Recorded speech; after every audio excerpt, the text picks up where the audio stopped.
this. If you wanna play tough and wanna hate this, I'll always show up and make a statement. I don't ever slow up, no I don't take shit. I got no love for the fakeness. If you wanna play tough and wanna hate this, I'll always show up and make a statement. Everything I do so instinctive and so passionate. Assalamualaikum warahmatullahi wabarakatuh. Salam sejahtera untuk kita semuanya. Masih bersama dengan Digital Edu. Kabar terkini bahwa jumlah rekrutmen CPNS di tahun 2023 akan dikurangi pada beberapa jabatan. Bagaimana dengan jabatan Anda? Yuk simak hingga akhir videonya. Sebelum kita lanjut, tekan dulu like, subscribe, nyalakan lonceng notifikasi, dan mohon jangan lupa untuk di-share. Pemerintah sudah mengumumkan bahwa rekrutmen calon pegawai negeri sipil atau CPNS 2023 akan digelar. Namun disebutkan bahwa beberapa jabatan akan dikurangi jumlahnya dalam rekrutmen CPNS 2023. Benarkah? Mengenai akan diadakannya rekrutmen CPNS 2023 disampaikan oleh Menteri Pendayagunaan Aparatur Negara dan Reformasi Birokrasi Abdullah Azwar Anas. Jadi informasi yang sempat beredar bahwa tidak ada seleksi CPNS 2023 adalah tidak benar. Pemerintah sudah memutuskan untuk melakukan rekrutmen CPNS dan P3K pada tahun 2023, ungkap Menpan RB. Ada 4 arah kebijakan dalam rekrutmen calon aparatur sipil negara 2023, yang salah satunya adalah mengurangi jumlah rekrutmen pada jabatan tertentu. Ada 4 arah kebijakan dalam rekrutmen calon aparatur sipil negara 2020. Jabatan yang dikurangi jumlah rekrutmennya ini adalah jabatan yang akan terdampak oleh transformasi digital.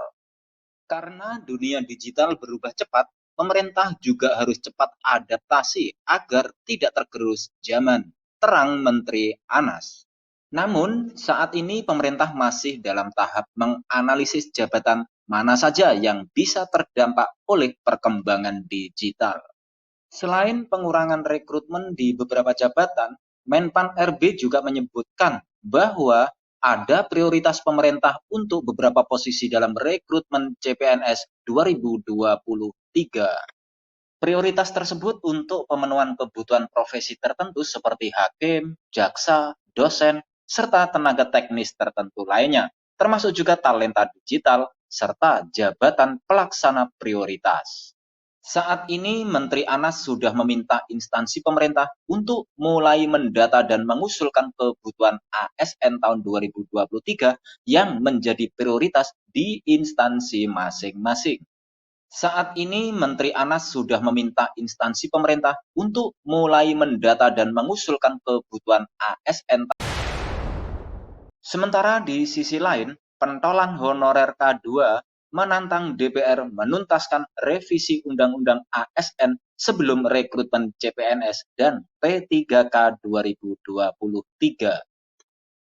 Koordinator Wilayah Perkumpulan Honorer K2 Indonesia, Provinsi Kalimantan Tengah, Tri Julianto, merasa ada keanehan dengan rencana DPR RI menggodok revisi Undang-Undang Nomor 5 Tahun 2014 tentang aparatur sipil negara. Yang kami ingat, revisi Undang-Undang ASN ini sudah digodok sejak 2017. Masuk prolegnas juga. Entah kenapa tahun 2020 revisi itu mentah lagi. Dibahas dari nol dan masuk prolegnas untuk periode kedua. Dalam perjalanannya, revisi tersebut hingga 2022 berjalan tersendat-sendat. Honorer K2 yang sangat berharap menjadi PNS digantung harapannya, sehingga mereka digiring menjadi pegawai pemerintah dengan perjanjian kerja atau P3K. Ironinya, pemerintah lebih fokus kepada guru honorer, tenaga kesehatan, dan penyuluh, sementara honorer tenaga teknis administrasi tidak menjadi prioritas.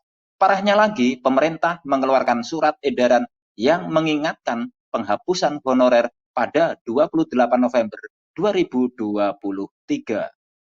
2 bulan terakhir ini wacana revisi Undang-Undang ASN kembali diangkat oleh DPR RI Bahkan informasinya honorer akan diangkat jadi PNS. Pertanyaannya, apakah itu serius atau PHP lagi? Banyak honorer termasuk K2 yang termakan informasi tersebut. Mereka percaya revisi itu akan mengangkat mereka jadi PNS. Padahal isinya pernah dibahas Komisi 2 DPR RI dengan almarhum Menpan RB Cahyokumolo. Pemerintah terang-terangan menegaskan revisi Undang-Undang ASN bukan untuk mengangkat honorer menjadi PNS tanpa tes. DPR RI memang berniat begitu, tetapi kembali kepada pemerintah. Kalau memang mau angkat honorer menjadi PNS tanpa tes, seharusnya sejak periode pertama, bukan nanti menjelang pemilu 2024. Banyak honorer, terutama K2, yang percaya dengan janji-janji tersebut, dan akhirnya kecewa lagi. Begitu suara honorer diraih. Menduduki posisi di pemerintahan maupun legislatif, akhirnya janji itu dilupakan. Ini akan menjadi pemilu ketiga kalinya semenjak honorer K2 dibuai mimpi jadi PNS tanpa tes lewat revisi Undang-Undang ASN. Jangan sampai dibohongi lagi berkali-kali. Nah, dalam hal ini Tri Julianto menantang DPR RI jika memang serius mengangkat honorer menjadi PNS, maka revisi Undang-Undang ASN harus selesai sebelum rekrutmen CPNS dan P3K 2023 digelar. Dengan begitu, semua honorer terutama K2 hanya akan menjalani seleksi administrasi dan resmi diangkat PNS sebelum 28 November 2023. Demikian kabar hari ini, semoga bermanfaat. Terima kasih sudah menonton Digital Edu.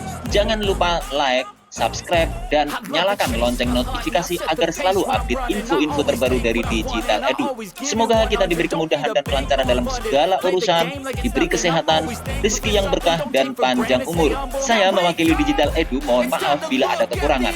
Sampai jumpa pada video selanjutnya. Sekian, wassalamualaikum warahmatullahi wabarakatuh.